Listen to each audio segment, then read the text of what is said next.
The B2. Right now I'm doing decal duty on the B2 and just basically follow along on the instructions. Basically got one side of the wing done, work my way in the middle, and then I'll mirror the other side once I get to that stage. The decals are not too bad. They're getting a little bit old, but very manageable. No cracking or tearing apart, so they are staying together and they do stick, so that's a plus. But there you have it. And I was told we're going to do a flat black motif, if you will.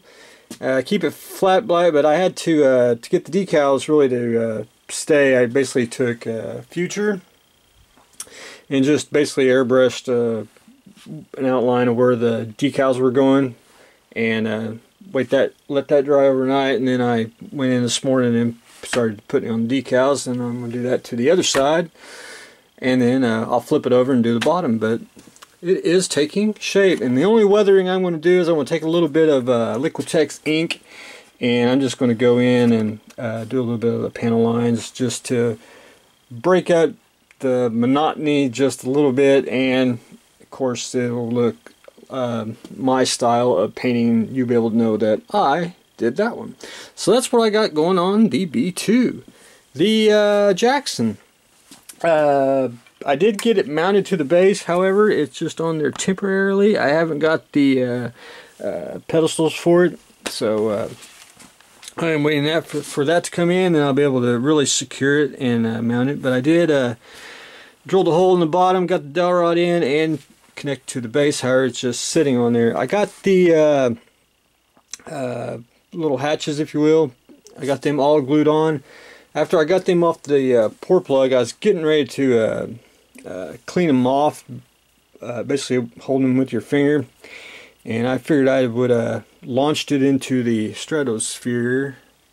So what I did is, after I popped them off, I glued them on, and then I'm just going to take a file and clean them up on the hole here, and that's why, and that way they're secured on and I won't lose any. So that's a safety mechanism right there. And I'm starting today. I want to start counting and measuring out the little poles for the railing. But I did manage, if you can see it, I did manage to get one on. So one down, 1,000 more to go.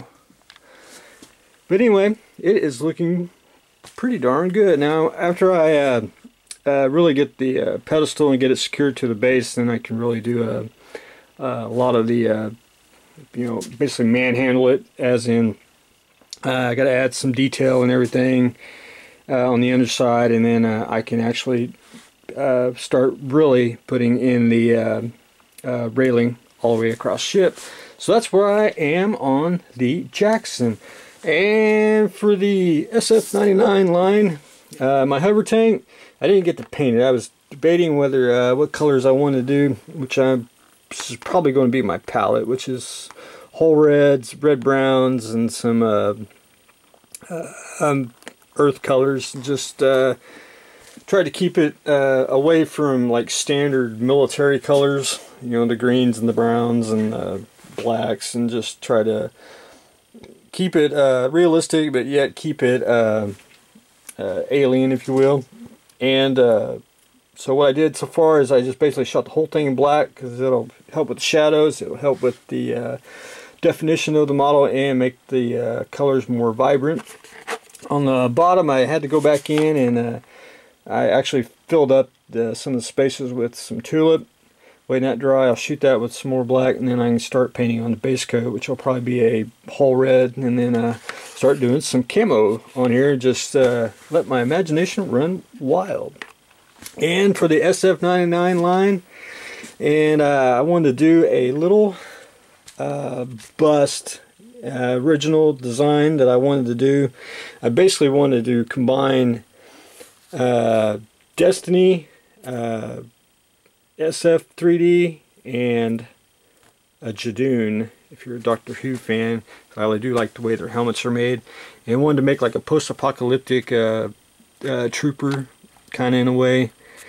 So I had a generic bus that's for basically to help sculpt, and added an atom bomb thing for a helmet, and I'm sculpting the basically a cloth around his scarf around his neck, and then I'll add some details and everything, and I will be making a kit of this probably in about a week. So I think it's just unique enough, and then I got a few little odds and ends that I want to do to it. I want to add a half of a backpack and some other things, but there you have it. Just want to do some original stuff for my SF99 line and do some original designs and kits, so just be different on the market and imaginative kits at that. So that's what I got going on today. I got the SF99 line working on. I am working on the Jackson with all its photo etch glory, and we are decaling the B2. So stay tuned for the next exciting episode.